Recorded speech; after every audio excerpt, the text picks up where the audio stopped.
తిరుపతి జిల్లా పాకాల మండలం దామల చెరువులో వైసీపీ నేతలు పంచాయతీ కార్యదర్శిపై దౌర్జన్యానికి దిగారు. గ్రామంలో బోరు మరమ్మతులు చేయించలేదంటూ దూషించారు. మోటారు మరమ్మతులు చేయిస్తామని గ్రామస్తులకు వివరించినా దూషిస్తూ దాడికి యత్నించారని పంచాయతీ కార్యదర్శి మహేశ్వరి ఆవేదన వ్యక్తం చేశారు. వైసీపీ నేతలు కేవలం తనను అవమానించేందుకే వచ్చారని, సమస్య పరిష్కారం కోసం కాదని ఆమె ఆరోపించారు. ఘటనపై పోలీసులకు ఫిర్యాదు చేసినట్లు తెలిపారు. వాటర్ సమస్య ఉంది అని చెప్పారు. అక్కడ మోటార్ అయితే రిపేర్లో ఉందనేసి తీయించినాము.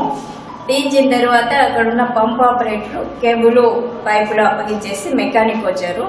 తర్వాత ఆ మోటార్ పనికిరాదని మెకానిక్ చెప్పినందువల్ల కొత్త మోటార్ తెప్పించి బిగిస్తామనేసి ఇన్ఫర్మేషన్ కూడా ఇచ్చాము మా ఊర్లో వాళ్ళకి.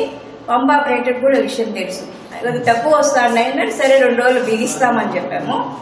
ఈ రోజు సడన్ గా అంతా వచ్చేసి రూమ్ లో దూరేసి అందరిని బయట వేసేయండి, దిగాలు వేసేసేయండి అటెండ్స్ మాట్లాడుతున్నాం.